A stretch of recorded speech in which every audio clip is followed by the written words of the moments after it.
How you feeling about recording this week? You think you're going to be able to get that thing to record? Well, I have my own account now, so I feel like I have jumped a few hurdles. Oh, really?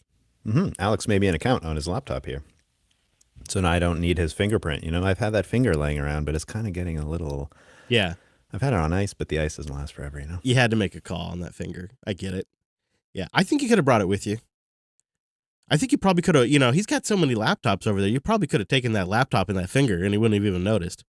I'm not sure which one he's got more of, fingers or laptops. I think there are 1, 2, 3, 4 laptops on, well, that's sort of a mini desktop, but just on this one table surface right now. Yeah, well, it makes for good video for the live stream, so that's good. There's also that one over there with some rather graphic stuff on it. That is an homage PC. Is it really? Oh, this is a big deal. That's an homage to a great television show called Silicon Valley. And one of the characters in that show, he has a signature line of servers for the data center, and he wants his signature on the servers. But he's such an egomaniac that just happens to be what his signature looks like. It ends up looking like a penis, and so... And it's a great storyline because like the product team like tries to like show him all these other options that are clearly better options, but his own ego won't let him choose anything else, and so they end up shipping a penis logo on all of them. You know, I've wanted to ask Alex from like about day 3 that I've been here several weeks ago, but I was a little too shy to ask him about the penis on the thing. Can I ask what you just assumed the reason there was a penis on his PC is? I assumed there was some backstory that I wasn't privy to, but I just couldn't bring myself to asking the question for him to explain the joke. So thank you for informing me. Can I ask you, did the thought cross your mind, Alex likes penises more than I thought he did? Did that cross your mind? That's also a warm penis because it's on a power source, yeah? Yeah. Oh, wow. I think the first time I saw it, I was like, no, I didn't just see that. That's not meant to be like that. And then when I saw it again, I was like, oh, there's something going on here. I don't really? Yeah, okay. Yeah, so the first pass you thought, oh, no, that's just me seeing something. Yeah. So you thought you were the weirdo. I see, well, I don't know. I'm in a foreign place. Sure, yeah. And you want to be charitable to your buddy, right? I'm trying. So it's like, I'm not ashamed of you, Alex. I'm ashamed of me for thinking it's a penis. Yeah, exactly. Yeah, it's my fault, not your fault. It's me. It's not you. Well, I tried to have a meal before the show, so I don't run out of energy. And how'd you do? I don't know. I think I did all right. I had some salmon. That feels like a good choice. Was it like smoked, or was it poached, or how was it? Poached. I'd answer. I don't actually know because it was prepared for me. I'll be honest about that. The wife made it last night, and I brought it to work with me. It could have been broiled. Who knows? Yeah, I just don't know. I brought it to work with me. I just thought, it'd be nice to have something to eat before we start, because you know how I get. You know how I get. I know how you get, too. Oh, I get. The both of us. Useless, I think, is... I just wander around aimlessly without the right amount of food. So I was watching this doctor talk about ADHD, and he was saying how he recommends that people with ADHD, when they're working on something, keep like a glass of juice with them to help their brain burn better, I guess. I don't know. I didn't have a glass of juice when I was watching it, so I couldn't really follow what he was saying. But...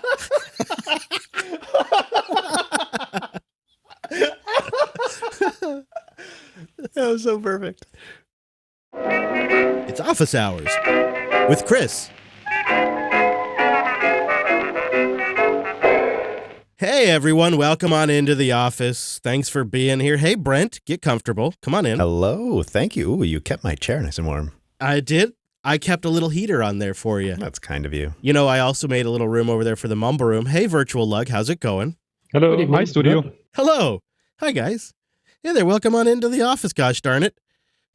Welcome on in. Brent, you're still in North Carolina. I am. It seems I just won't leave. Now, I'm wondering, at this point in time, you're just days away from going. Tomorrow, in fact. Tomorrow, okay. I know you. I know how things go. I'm wondering, do you have more projects at this point that are on the list than when you arrived? And are there more projects undone than done? Is this a problem?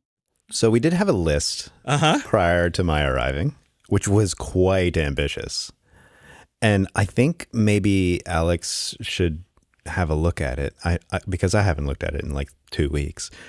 But the number of things we've added, I think, amounts to the size of the original list as well. So I think you're probably right. I think we have done some amazing things.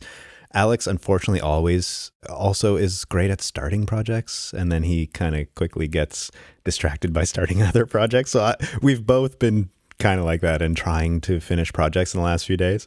Now, okay, so let me ask you this. When you're working on a project, normally, would you say this is a problem you have in isolation on your own, or would you say this is more of like when you're working with idea guys? Yeah. You know, because I've run into this, you and I have this too, like we could come up with a million projects while you're here. So is this something that do you have this project creep on your own?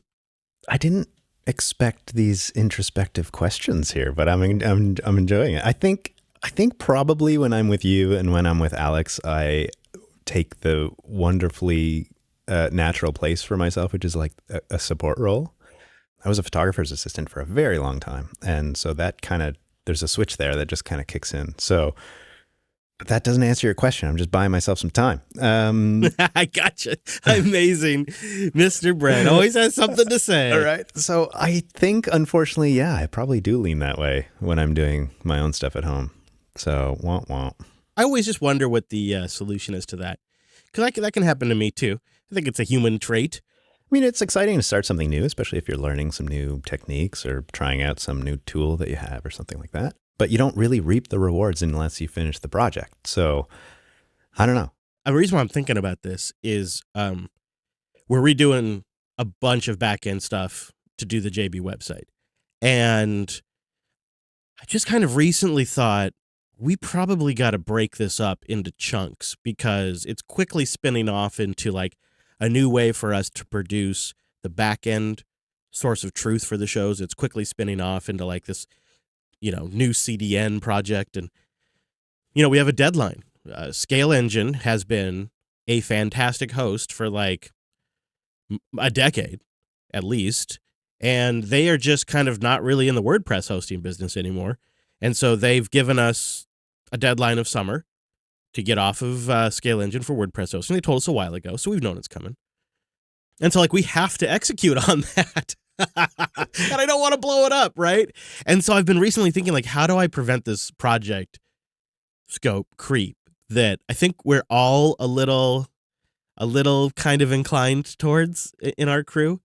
It's so true. So that's just been in the back of my mind recently. I feel like we have to do it in a modular way. I'm not sure how to do that because it's all connected. But also we have to keep each other accountable somehow. Yeah, maybe it is. Like, it's not like Trello, right? Trello, like, it might be useful for organizing, but that's not what's, like, going to make us get the work done. Because as you said there, you had a list, but you haven't even looked at it in 2 weeks. It's true. And every day I'm like, okay, I'm going to do this today. And Alex is like, hey, I was thinking we could do this. Oh, all right, let's do that. So anyways, it's been a wild ride, which I think maybe that's just it. We're just attracted to adventure. Well, I'm glad you could join me one more time from North Carolina. I imagine, and I understand how it is, you're going to get back home. You'll get sucked into real life back home again, and we won't see you again for a while. So this has been fun. It's been fun having you in the States and on a high-speed internet connection while we do the show and all of that. Speaking the same language, those kinds of things. It's true. All right. Well, I had a little bit of podcasting news. I just wanted to update everybody on how things are going in the industry because this one made me kind of smile. After coming out talking like they were going to change the podcasting landscape, one of the big tech players has decided, not for us. We're dropping out of podcasting. And it's not one I've complained about because I've honestly never felt like they are much of a threat. But Facebook has announced they are removing all podcasting features from the platform on June 3rd, and they're going to stop allowing people to add their podcast to the platform starting this week as we record the episode. I have to admit, I didn't even really realize they had those features. Oops. Isn't this kind of actually a sign that this was a good move? That right there? Yeah, that's a good time to abandon something when it's not quite working. I wonder if we aren't going to go through a bit of a podcast bubble correction. In fact, if I were to speculate, I would argue we are already in the midst of it. I think we have been all of this year, a bit of a podcasting bubble correction. And the IAB just came out with these ridiculous figures for podcast revenue sponsorships, which are just totally unsustainable. So I think we're kind of at the end of a bubble a little bit in sort of the industrial side of podcasting, where every business needed a strategy. I don't know if we'll see much more retractions. Facebook just didn't have a lot of establishment here. YouTube is continuing to pay podcasters to move their podcasts over to the YouTube platform. I don't know what they're using to, like, who they pick. It's all kind of just hush hush behind the scenes, and they have to sign NDAs and stuff. So there's like no real dirt out there telling us what's going on. But it is, I guess, kind of a bit of a win. It feels like to have Facebook kind of bow out. Doesn't that just sort of feel like one less thing to worry about? One giant down. Right. One less pain in my neck. But it was so funny because it was when, like, right at the peak hype of Clubhouse. I don't know if you remember this, but for a hot minute, everybody was talking about Clubhouse. Yes, I do. That's when Facebook announced this whole idea. Like, oh, well, we're going to become the kings of audio. Audio is a medium that's growing like crazy. And that's when they made all these big plans. You know, you mentioned the bubble kind of maybe starting to come to an end, or at least change a little bit. And I was going to say something that was opposite to you this morning. I got some gas that I put into Alex's truck, and at the gas pump, there was a podcast advertisement on the gas pump. And I thought, these are everywhere now. This is just getting ridiculous. Oh, yeah. Okay, I should be clear. I don't mean that podcasts are going to stop growing and that more and more people aren't going to do podcasts. I mean, I think we've sort of reached peak industrial interest in podcasts, like big platform players that want to create the next platform. I think we've got our entrenched players now, and they're going to try to make money. We'll see a few more consolidations. I don't think podcasts themselves, though, are going to stop. This is sort of the magic thing about podcasting, and why we're so damn lucky to be doing this form of media is it just always organically grows, because I think as people, we are drawn to just the oral medium where we tell stories and we help each other process what's going on right now through story. Like it's cliche kind of, but like it's a virtual campfire thing where people put the headphones on or they're listening in the car, and it's a more traditional experience. It's being delivered in a new way, but it's something that I think is almost built into us and how we share information and how we figure things out. And so I think because it's so accessible and because it seems to touch on something that I think goes deep, I think it's going to grow forever. And I hope, now that we're like 15 years into this thing, that certain aspects like RSS feeds and just the kind of built-in decentralized nature of the podcast industry, I hope protect it more than most industries would be protected from consolidation. My only caveat there is that's exactly what they said about radio back when farmers were using it to broadcast on their fence lines and talk to each other and give each other crop updates. Like, everyone had a radio station. All of the radio frequencies were like stepping on each other. Anybody could do it. It was just a matter of how much power could you put out. And then obviously that consolidated, got regulated, and it became, something that no one really has access to. I don't know if we'll go that far because we're 15 years into it, but like I said, it has happened before. We'll see. But it still feels good. Even if it's a small win. We'll take him. Still feels good. I'll take it. Yeah. I have been actually sticking with Fountain FM as my podcast app. And I definitely know this has been a struggle for some of our listeners. I've heard from people who tried it so that way they could do the boost things for a bit, but then they didn't really like Cast-O-Matic or Fountain FM or one of the other new podcast apps. And I also had a little bit of trouble at first. I think for me, a couple of the more recent updates made a nice improvement. There's a couple of things in here now that I really find useful. The clipping community has kind of become my favorite way to find new podcasts. Have you seen this? You've tried this? Well, you've sent a lot of clips, and I've sent clips to you, but also I love in Fountain how you open it up and there's, the homepage is kind of by default just clips. There have been a few shows that I listened to that I haven't maybe hit play on in the last few weeks, and then someone throws a clip there and it's like, oh yeah, and it's like the clips can be of various lengths, so it could be 10 seconds, could be 30 seconds, could be a few minutes. And I found that to be a really great way to jump into a podcast I haven't heard in a little bit, but also, like you say, to discover new ones. So it feels like a cheating almost. So at first, I did not like the clips because I just wanted to get into my podcast. I had I'm getting on the road. I got to drive. I want to listen to my shows. But what changed the game for me is when I started realizing I was listening to podcast clips instead of going to YouTube on my phone. Right? Do you understand like how much healthier that is? Yeah. Right? It's so much healthier. Plus, I'm discovering new podcasts that have been such good listens. So it really changed the way I think about the clips. So now, if I got a couple of minutes to kill and I just want to kind of like take a dip into some content, I'm firing up Fountain and I'm listening to the clips. And it has become a network effect because as I've shared clips, people have followed me and then I'm following them back. And so now I've got like a little network in there of people that are sharing clips. You wouldn't have to use it for that, but man, have I found that stupid handy. At first I didn't want to start over clean, but then having a blank slate and kind of subscribing to like a core few shows that I listened to and then adding some new shows based on the clips has kind of like really brightened up my podcast subscriptions again. I'm really enjoying that. And plus I have my old app. I can always flip over there and see if I'm missing something. So it's not that bad. I found the clip creation process was really neat as well. And I think you have enjoyed it too. It does like transcripts and you can really get down to it. It's really nice.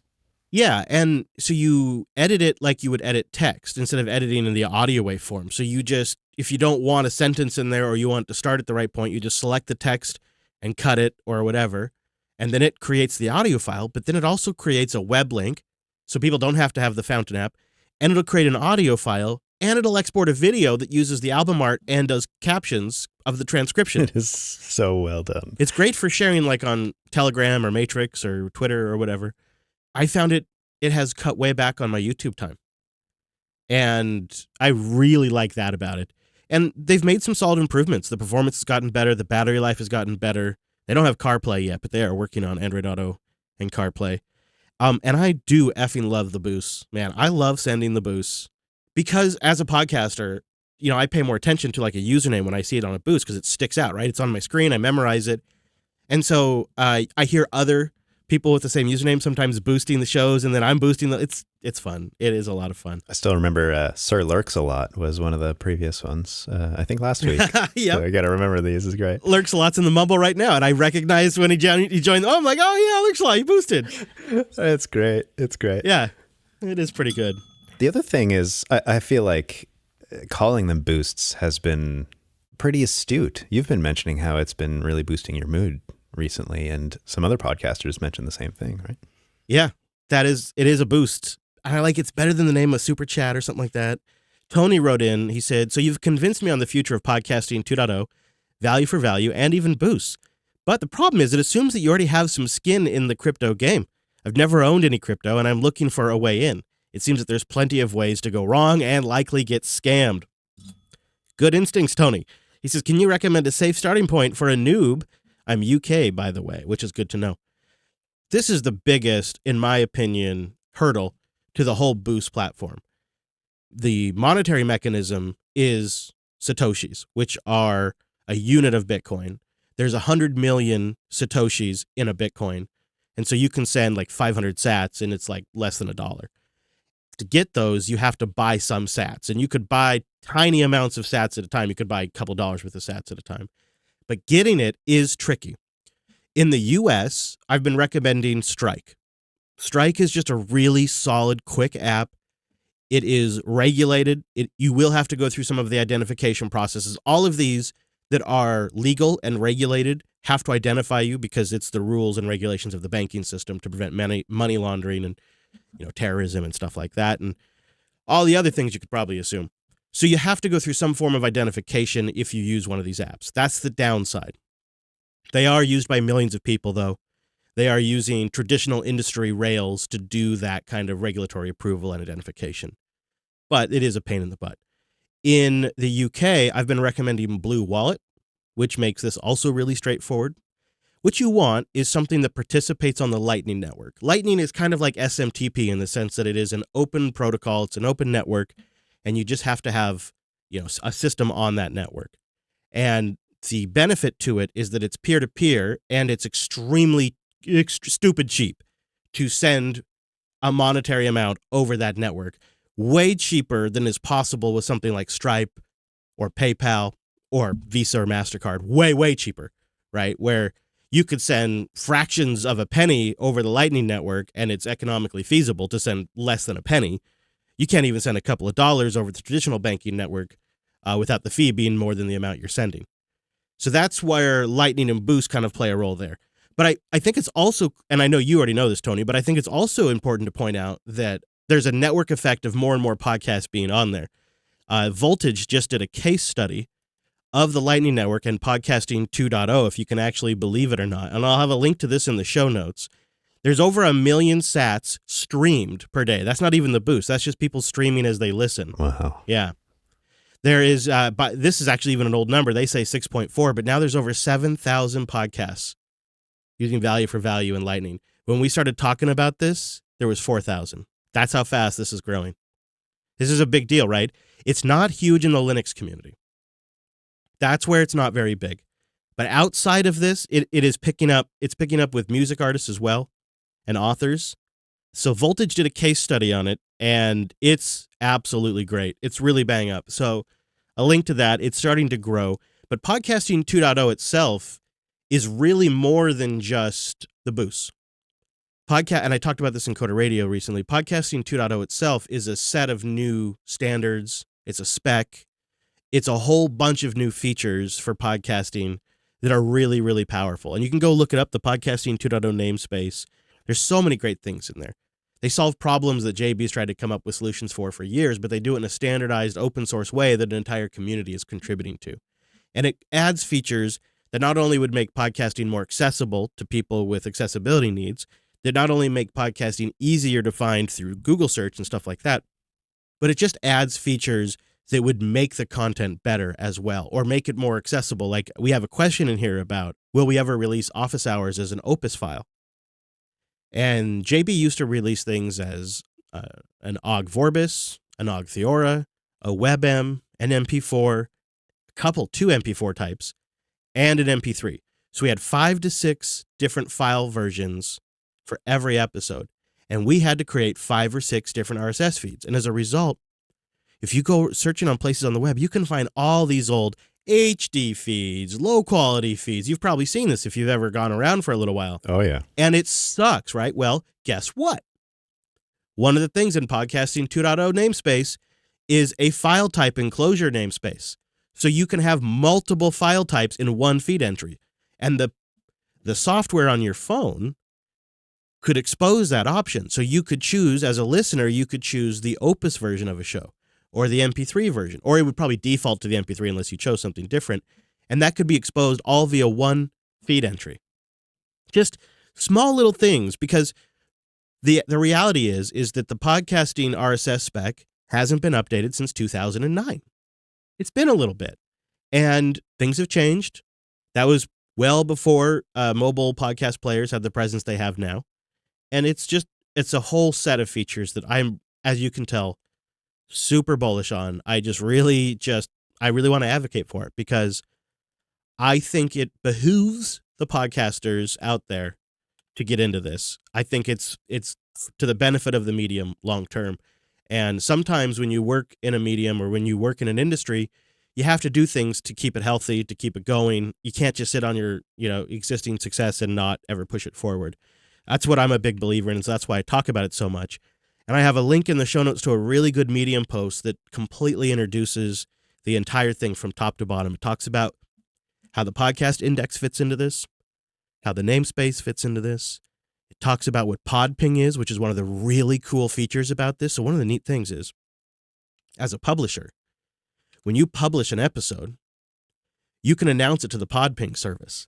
And that PodPing service acts as a store of information that the podcast index in, but also all of the Podcasting 2.0 apps participate in. So everybody gets a sensible, controllable JSON announcement, basically a little JSON file update that says, here's some new feed information, new shows out.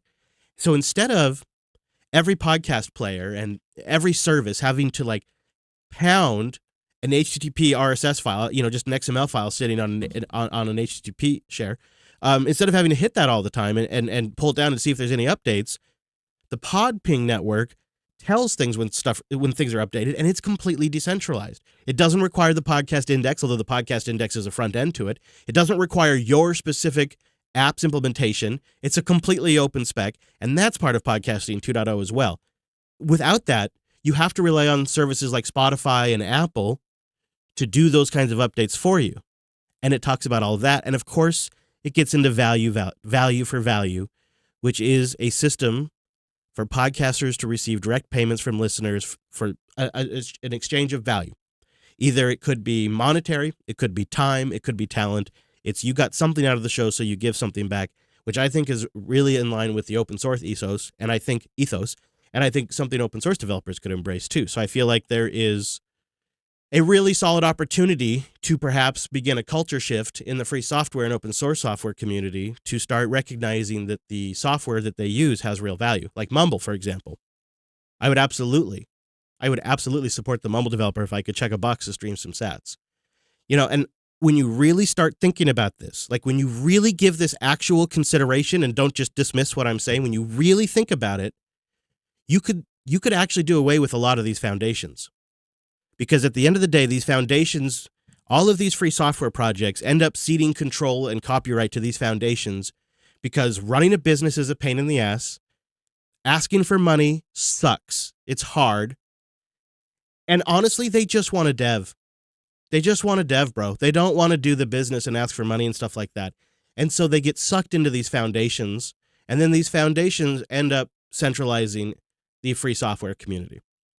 And if we solve the monetary problem, if we made it possible using, by the way, all free software, an entire free software stack, where I could check a box in Mumble and it would stream sats from a Lightning Wallet that I have on my Umbral node or wherever I have it, and maybe it's a couple of sats a day, maybe it's 50 sats a day. I mean, these are pennies.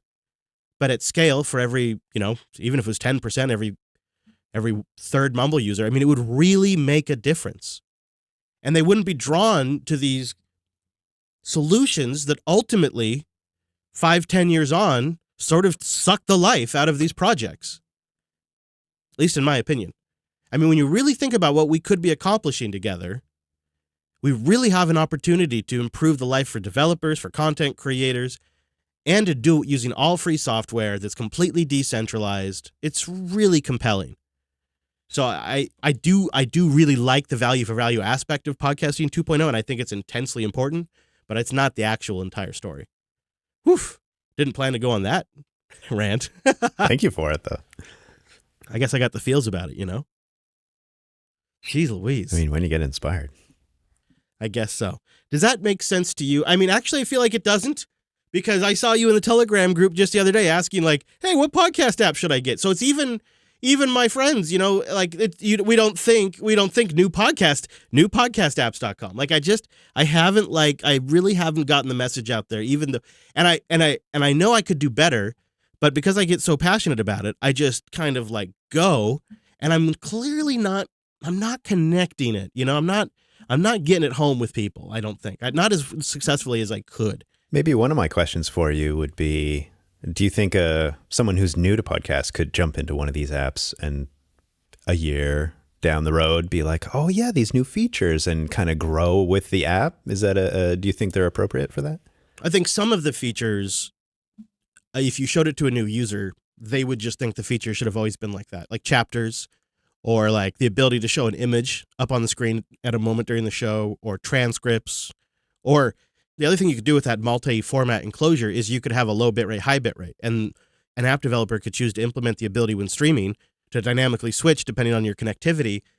That's just something YouTube does automatically. A new user to a new podcast app would just expect that kind of thing. They wouldn't even know any different.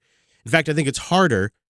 I think the real challenge is people who love AntennaPod and Overcast and Pocket Cast, because those apps have let people develop routines and a process and a way of listening that new apps don't necessarily re-implement, because they got their own whole paradigm. And I think it's much harder for those users to stick than it would be a new user who doesn't really have expectations of what an app does.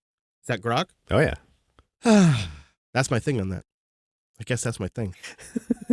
I like it. You know how I get when I gets to talkings about the podcasting. Yeah, you love the podcasting. It's really exciting, honestly, what's going on over there. I listen to the Podcasting 2.0 podcast, that Dave and Adam do. There's so many developers and community members that are all working on pieces of it right now. There's so many things in the works. So it is early days. And that's another thing I suck at, is I can't just keep my mouth shut and let the early day stuff ride out for a little bit longer. I got to be out there doing a podcast like 2 years, or in the case of Bitcoin, like 13 years before anybody cares about it, right? I got to be like out there. Mr. Early Adopter. Not in a bragging way. No. Not in a bragging way, like in a shut up and be strategic, you moron way. Why aren't you a better businessman way? That kind of way. That's how I feel. Anyways, moving on. The GitHub interaction on the website stuff. Oh, wow. Right? Oh, wow. Yeah. How good? It's super great. Yeah. Thank you, everyone, really. So we have been reading it. We have been conversating around it and trying to figure out, like, what makes sense, what resonates with us, how we want to kind of break this thing into multiple phases. So I asked Wes to come into my office earlier, and I've kind of decided, like, let's sit down and kind of take a look at what we do know and what we don't know and where we're at. And so that was sort of the framing for our conversation around the website. Thank you for being a friend. Travel down the road and back again. Your heart is true. You're a pal and a confidant. Wes Payne's back here in the office with me. Wes, welcome into the office. Thank you. You even brought a chair in. I mean, there's not much room. You're kind of standing over me, but it works. Yeah, Brent wanted me to only have a stool, but I decided you deserved a nice comfy chair, because after all, you're basically the CTO of our summer projects here. You get full veto power as far as I'm concerned on anything before we deploy it. And I feel like we're kind of coming to a bit of a firm understanding of what we know we are going to bite off and tackle this summer. Yeah, that was kind of mission one. We got stuck with this, hey, change up the website.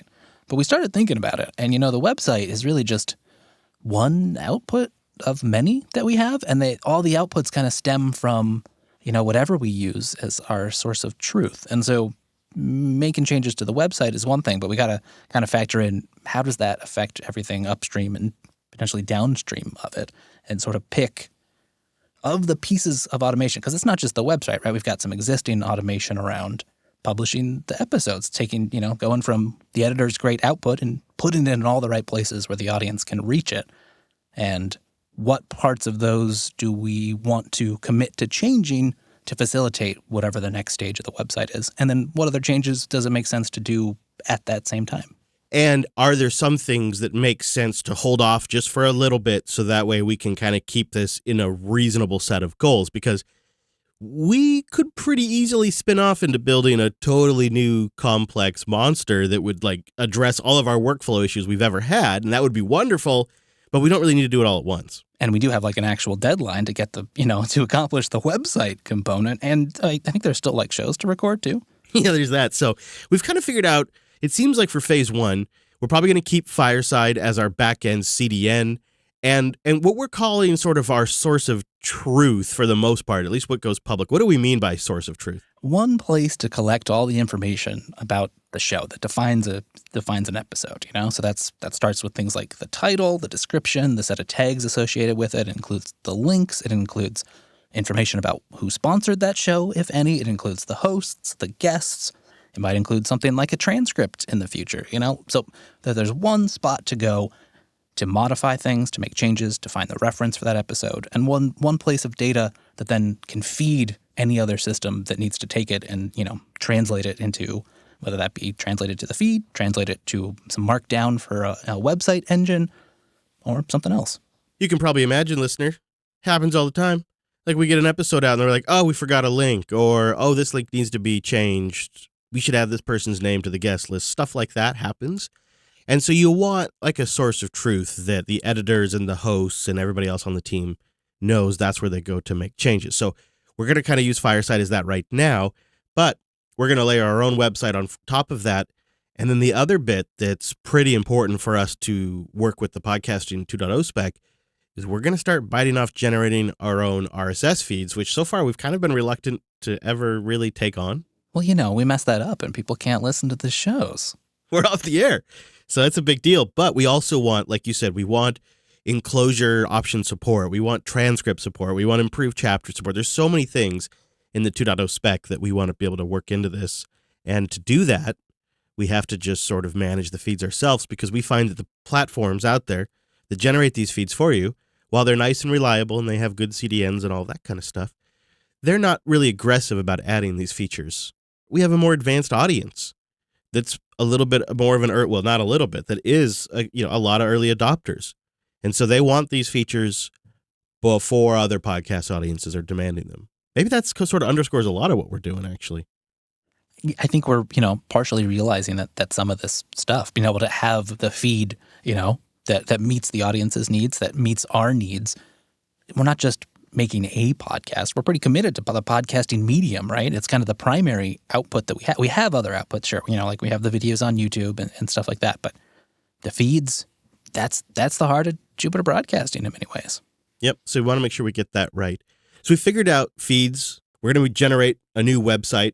It's going to be a static website. We're going to take that on, a new live page, all the sort of accessory side pages like, the calendar page, the donation page, matrix info, mumble info. We're going to try to make it pretty straightforward to create pages that won't have to be updated too often, but will hopefully be high performance and load fast for you and look clean. We have that kind of stuff dialed in, and we kind of have a high level of requirements figured out to support all of that. You've been thinking a little bit too about a more modern publishing workflow, about a new way we could host this, because what we're transitioning from today is a WordPress site that runs on Scale Engine.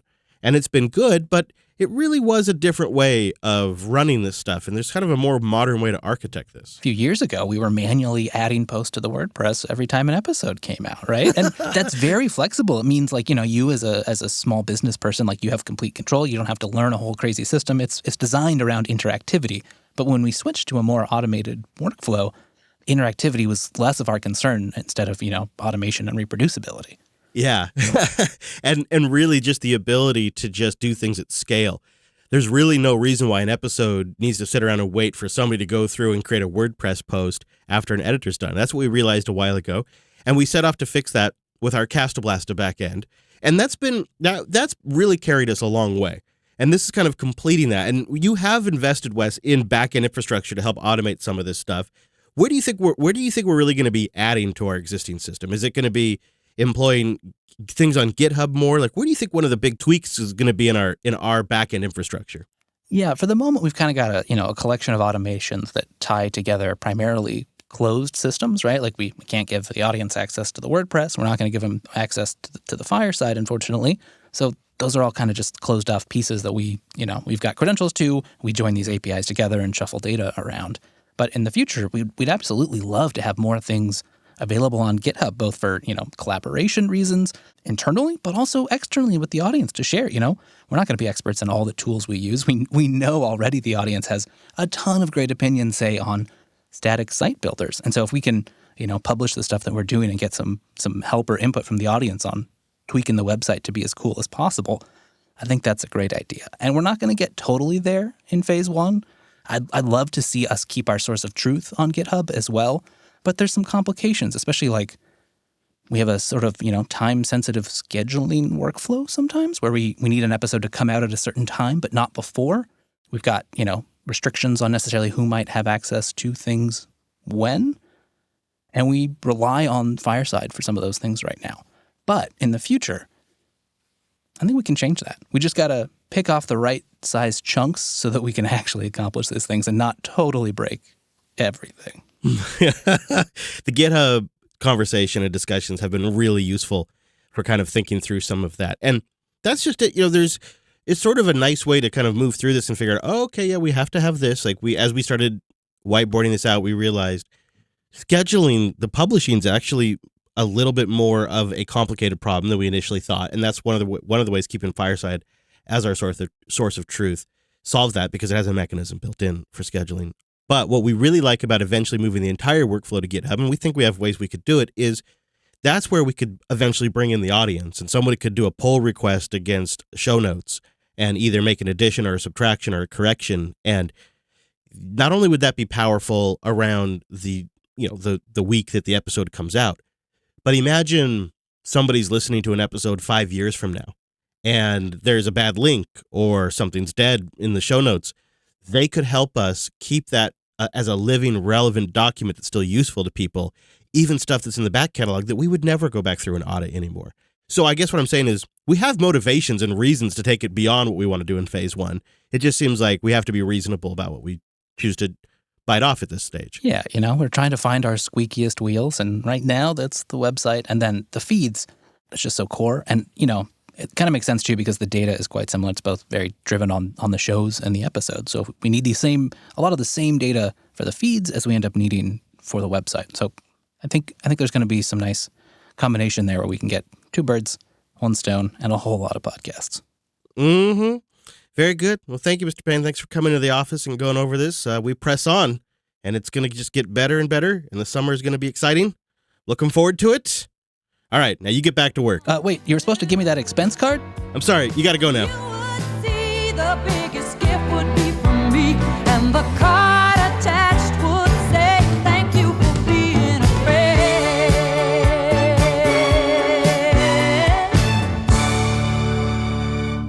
All right, so I actually kind of wanted to do something a little different for the boost segments. I don't know if you want to share your story, Lurks a lot, but you told me in the Matrix room the other day, and I love these stories about how you decided to take the challenge and figure out how to do the boost thing, which has now sent you down the rabbit hole of self-hosting and running an Umbrel instance and all of that kind of stuff.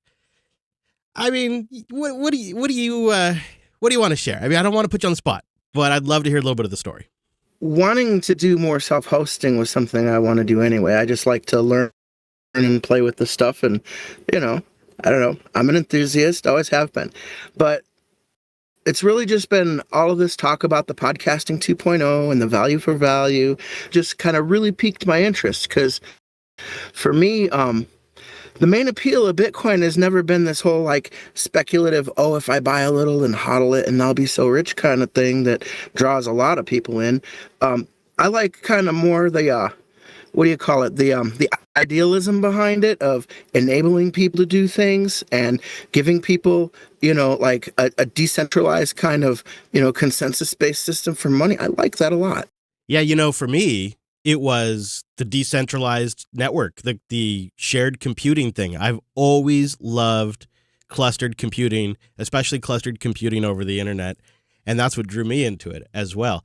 But I'm wondering if you kind of got this sensation I did, which was really kind of a cool sensation, was when I first self-hosted a service, it felt good, like I had taken control of something. And a term that gets used often is like I had sovereignty over it. It was cool to have that feeling with my data. It was a whole other experience to have it with money, to be like, I don't have to go to PayPal to ask for this money. I don't have to go to Stripe to ask for this money. I don't have to go to the bank. When somebody boosts a show, it shows up on the node in my office here at the studio, and it's physically there. It's really it's like having a register, and it's actually mine. We have sovereignty over it. And that is such a hard concept to convey, but it's one of those things like self-hosting that once you feel it, you love that sensation. So you're getting both at the same time right now. It's pretty great. So what are you going to try experimenting with? Well, right now, I'm really kind of learning a lot about the Lightning Network and stuff. And so I do have this excitement about participating, helping keep the network healthy and running a Bitcoin and a Lightning node. But I'm not set up for routing, man. This channel stuff is hard to figure out with the Lightning. Yeah, it is. There are some good resources out there, including some good YouTube videos. I'll try to find a couple and throw them in the show notes if I remember after the show, because there is some good ways to get started there. But it is a complicated thing. It is legitimately probably just as complicated as running an email server. I mean, it is not for the faint of heart. Well, you asked me about that sensation that you get once you self-host something. For me, the first thing is I went ahead, despite everybody's advice, which is actually kind of spot on, and I'm hosted my own email, and I'm still doing it because I still like it. And then the big one for me was when I got my family to switch to my own Matrix server, and now my whole family, we have our own pet, and it just feels good to not be on Google's Hangouts or anything else like it. Congratulations on that. That is awesome, man. Well done. That is a big win right there. Well, thanks for sharing. I appreciate you coming on and hanging out in the office for a few minutes. And I want to switch over to you now, Brent, because you were setting up your own node this last week, because one of the things we want to experiment with office hours is in the Podcasting 2.0 spec for the value namespace, the value element or whatever you want to call it. They have this concept of splits. And the idea with the split is, and if you go look at the Podcasting 2.0 show, in fact, let's go pull it up right now on the website.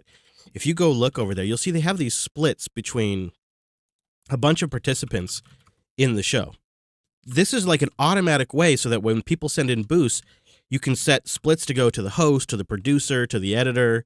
So here on the Podcasting 2.0 show, which is the weekly show that talks about the work going on, they have most of the split going to the podcast index. Then they have some of their split going to their chapters editor. Another bit of the split going to sovereign feeds. That's how they generate their Podcasting 2.0 feed. And then they have a couple of really small sats going to the Boostagram bots, because those, if you send them one sat, they can help like announce on Mastodon or in a chat room that you've gotten a boost. So they kind of also play with that a little bit.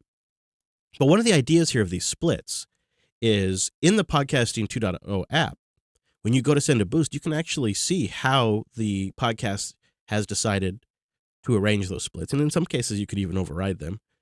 But the thought is that it's a way to send value to the individuals who are contributing value to the podcast on an ongoing basis. So, and you can do it per episode, or you can do it for the entire feed. So you could say automatically on the episodes that Brent participates in, there is a split added to hit to the RSS feed for office hours, where Brent gets 10% of all of the boosts for the show. Another idea I'm experimenting with along these same lines for Coda Radio and for LUP is, why not send a split to an open source project? You send a boost into the show, 10% that week for that episode goes to, I don't know, the Mumble developer. I guess I'm picking on Mumble, right? They have to be on the Lightning Network. So I'm collecting a list. So if you know of any, send me a boost. Then, it's like a way where you can boost the show, and like 10% that week goes to a project or something. Or in this case, 10% goes to Brent and 10% goes to Drew. And, we kind of, or something, right? Like, I don't actually know what it would look like, but what I find appealing about it as a longtime podcaster is it's all transparent. It's all front and center, and it's a way for the audience to kind of directly give value to, like, say, maybe the week we're doing like Brent gets the split or something, like you are a Brent fan and you think he's been doing great work. It's just an opportunity. I feel like there's something there. So I said, Brent, go set up a Lightning node, have at it. Let's try this out. Hoorah. How'd it go? You're pretty smart, because you told me several days ago. And I think with the experience we had in January setting yours up, it takes a few days to download the whole blockchain on your node. Yeah. And you knew that ahead of time. So I got to it. Thank you to Alex for getting me into Ansible a little bit. So I took the opportunity to jump in, do a little bit of Ansible foo to get this thing up and running, which is I guess a whole other story that we told in Linux Unplugged this week. But it was going great once I sort of figured it out. And I learned the challenge of having several sysadmins sitting on the same server, because it turns out Alex is doing a bunch of experiments, and he rebooted the server, which actually, I guess the node never came back up. So for about a half a day yesterday, we were not downloading the blockchain. So I'm a little behind on downloading it, but I think it's going to work just fine once it gets going. And unfortunately, we don't have it up and running at this very moment, but I feel like after the show, maybe we can start playing with it. This might be one of those giving the milk away for free moments, but there's like a VPS that focuses just on Lightning nodes called Voltage. Oh. And you can basically go there depending on how much you want to pay. And they have some pretty cheap plans for individuals, and they run a hosted node for you. See, that's a great idea. I think that's really attractive, actually. That might be like for the hosts that don't want to run their own node, which would probably be the majority. That seems like a pretty nice way to go. But then the hosts that do want to run their own node have that option. And I've never used any of these hosted services, but understanding the way the technology works, you absolutely could sort of use the hosted node as your front end, and then the wallet could possibly be like on an Umbral box on your LAN or something like that too. So that's kind of fun and cool. So there's, again, a lot of work that still needs to be done, but you can feel we're getting there, right? Like there's progress made almost every single week. People are trying it out. I'm trying to find the right balance and how to talk about it, that kind of stuff. Well, and it feels like this show is an appropriate place to just kind of throw all caution out the window and just try these things. So bring it on. Yeah. So we will be trying that out eventually. Probably the first show where we experiment with taking over our own feed generation is going to be this one. And the other benefit to doing that is then the members will be able to boost as well. Because right now our core problem is that the platforms we use don't support the value tag. And so the member feeds don't support it. And on the daily, I hear from a member who's like, I'd really like to send you a boost. It's like the most requested feature right now. Yeah. Speaking of boosts, DPG sent a boost in 2 days ago. Says he's loving The Office. He wants to know about our support for codecs. I mentioned this earlier. He's asking about Google's Lyra and also just about Opus in general. Or are we going to be stuck with MP3 forever? I think momentum on these alternative codecs was lost when the patent expired or whatever it was on MP3 years ago now. And momentum was just kind of lost. Opus is probably, personally for me, the most appealing on that list there. If you could point me in the direction of a couple of podcast apps I could test with Opus, it's not beyond the scope of something I'd be willing to consider once we get a 2.0 compliant RSS feed. Because over the years, I've probably gotten a couple of hundred requests for Opus, and that's one of the benefits to joining the Mumble Room is you get the Opus codec, which we have turned up to like 96 kilobits or something like that. And it just sounds fantastic at 96. So maybe. True Grits wrote in with 1,000 sats. I would be fine listening to normal JB content, they write, ads and everything, if I could just get the Unplugged live stream boosts enabled. There you go. +1 for that feature request. I know, man. I know. We're getting there. It's just not that simple. It is. It requires the building of our own entire infrastructure to do it, but we will get there one day, right? We will. Thank you for pushing us in that direction, but there's work to be done. It's definitely gotten the conversations really going. All right. Thank you, everybody, for sending a boost. If you'd like to boost us, do podcastapps.com. And I like the Blue Wallet if you're outside the U.S. and Strike if you're inside the U.S. to charge it up. Now, we got an email into the show about Matrix and things. It says, hi, Chris, longtime listener for just about all your shows, and I'm an occasional participant in the Telegram group. I've been listening to you talk about Matrix for quite some time now, and I've messed with it on and off over the years as well. I've had high hopes for Matrix, and perhaps it will work out, but I do wonder if your attention on it is sucking all of the oxygen out of the room. Perhaps there are other technologies which could be even better that are not getting the spotlight. You've been a big advocate for decentralized and self-hosted options, but what about distributed and serverless? Could perhaps that not be even better? Think, no synapse to even have to manage. That's attractive. Yeah, really. Projects like Tox, Session, Jammy, they're FOSS, and they aim to do the core of what Matrix is doing, but without the need for any servers at all. I know Matrix is a bit more ambitious, but perhaps it's aiming to do more than what people really need. Just food for thought. Thanks for all you do. That's a great, solid question right there. And I'll tell you, I have thought sometimes would actually like something like Mattermost almost be better for what we're trying to do. We want to have a place for our community to come together that has discussion channels, essentially, for each show and for other topics like Bitcoin or Nix and, just stuff that maybe isn't particularly to one show, but something our community still kind of follows, or at least some of our community, but maybe not all of them, so we don't want it in the main room, that kind of stuff. And, obviously Discord has been heavily considered, as well as just sticking with IRC. But I think ultimately what draws us back to Matrix is two key factors. Number one is the federated nature means that it allows our audience to scratch that self-hosting itch if they want, but still participate in our community, which is really cool. It also means that they could just join matrix.org if they like, because right now we have registrations closed on ours. So that's a factor. But what really has drawn me personally in, and probably why I'm talking about it more, is more and more free software projects are making that their community. And so I'm in a Red Hat room. I'm in a GNOME room. I'm in a Plasma KDE room, right? I'm in a security and an open source radical thinkers room. I'm in an accessibility room that's trying to do accessibility for GTK stuff, and I'm in a room for people that are trying to do outreach for people that are, for groups that aren't really in open source yet, and they're trying to bring new people in. And it's like all of these diverse opinions and rooms all on one giant network, and I can join as Chris at jupiterbroadcasting.com, right? So it's like, or Chris Lass, whatever. I think it's just Chris. So it's like it has that identity aspect to it. It has that network effect to it. It has that self-hosting element to it. It has this sort of feeling like this is going somewhere, like the trend line is in the right direction as well, which is usually when I start adopting something as an early adopter. I'm like, okay, it's early, but I like the direction of that trend line. And that's when I get on board. But that's not to take away from all the other stuff you mentioned or the stuff I just mentioned. It may end up ultimately not being the best decision, but I think what we really have to remember, and what I try to keep in mind, is like 98% of the listeners don't even participate in any of this stuff, right? They don't got time for this. They got stuff to do, or they just can't be bothered. And honestly, they're probably better off and healthier for it. Let's be real, right? The internet can be an awful place, although our communities are great. So I also have to realize, like, this isn't the stuff that makes or breaks the business, right? Like, if I bet the farm on Matrix, it doesn't really impact anything on air, does it?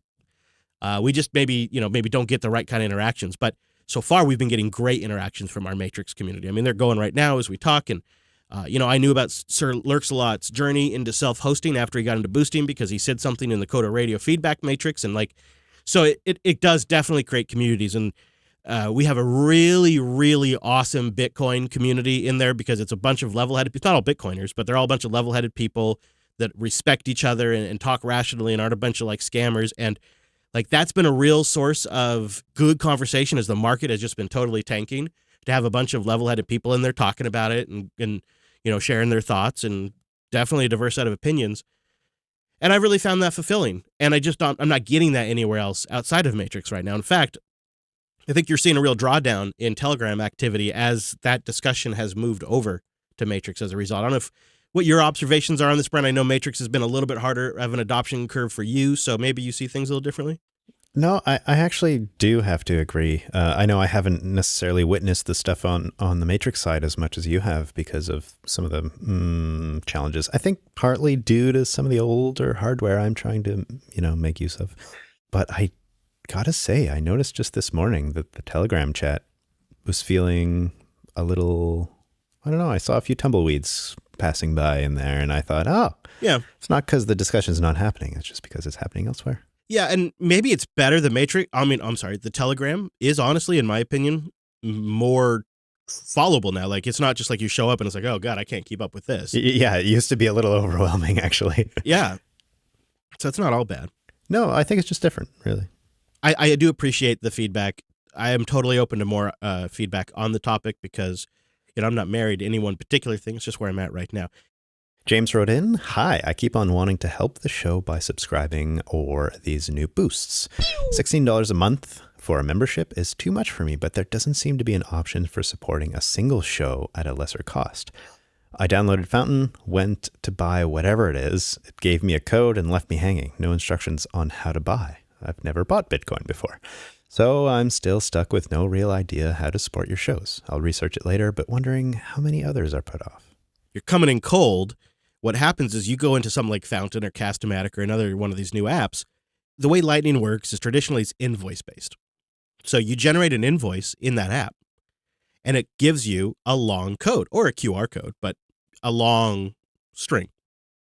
It doesn't buy the Bitcoin for you because that would probably get them in a whole bunch of new types of regulations and legal troubles all over the world, right? Like you can imagine how much there is to navigate there because of all of the know your customer requirements of the financial system.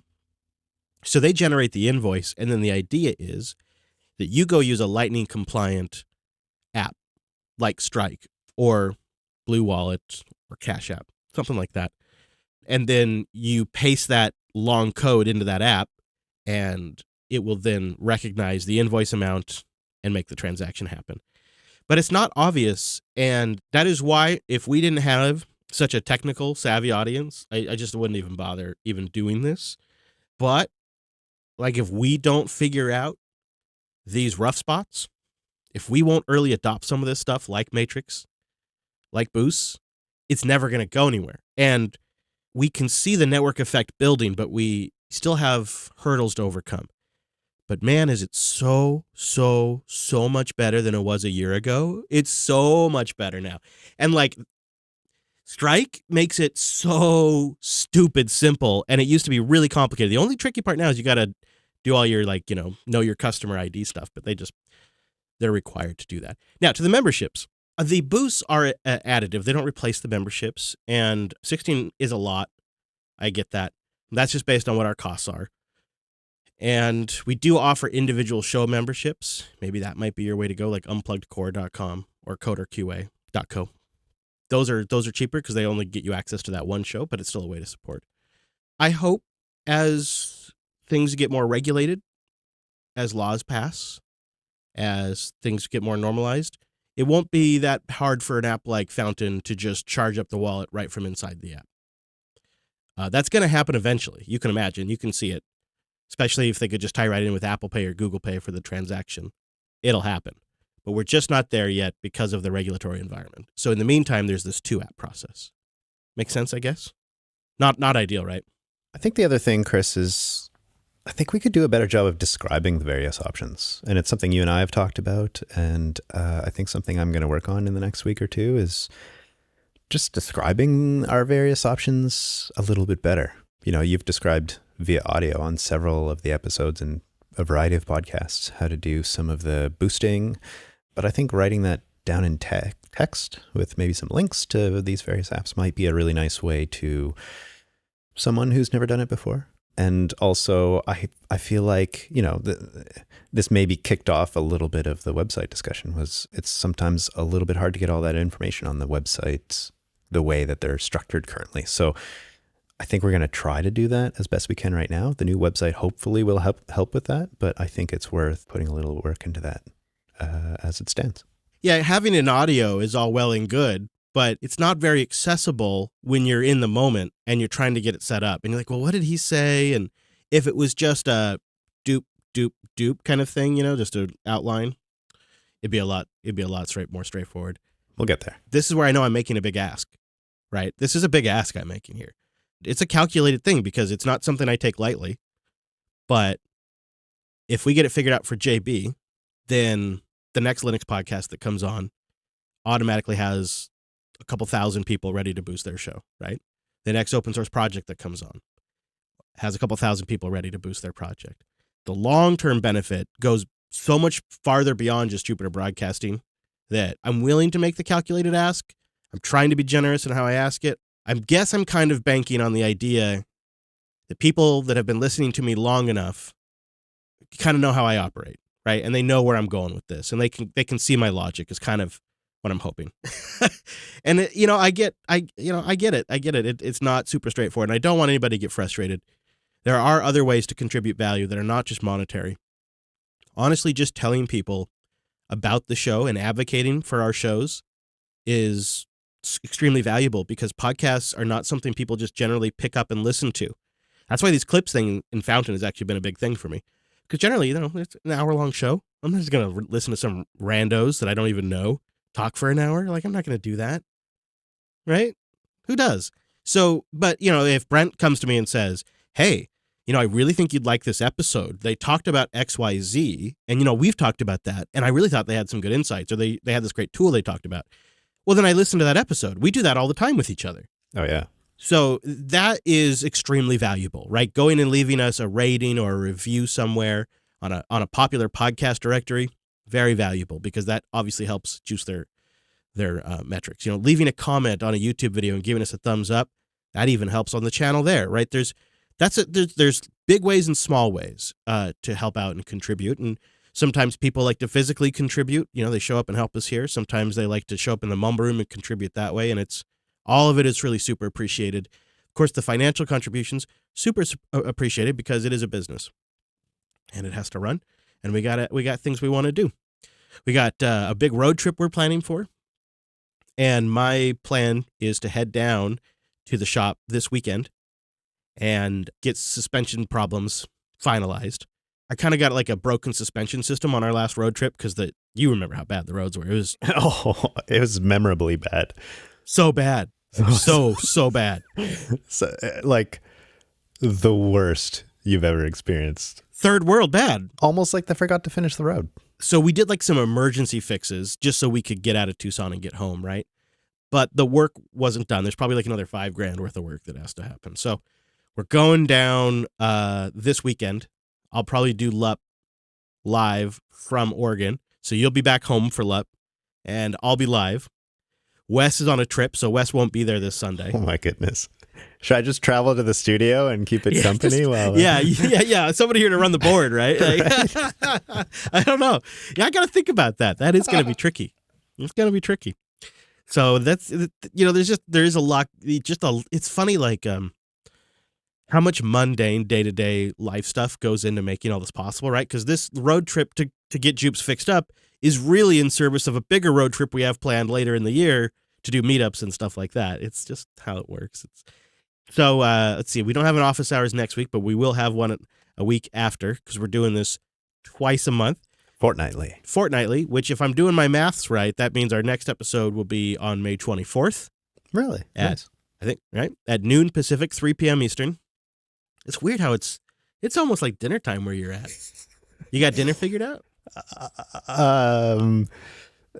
I think we were going to go for sushi, but then decided to do that for lunch instead. So I don't know what we're doing for dinner. Alex hasn't got the smoker up and running in a few days. So maybe pizzas in that fancy oven of his. I don't know what we're doing. Honeymoon period is officially over is what I'm hearing. Clearly.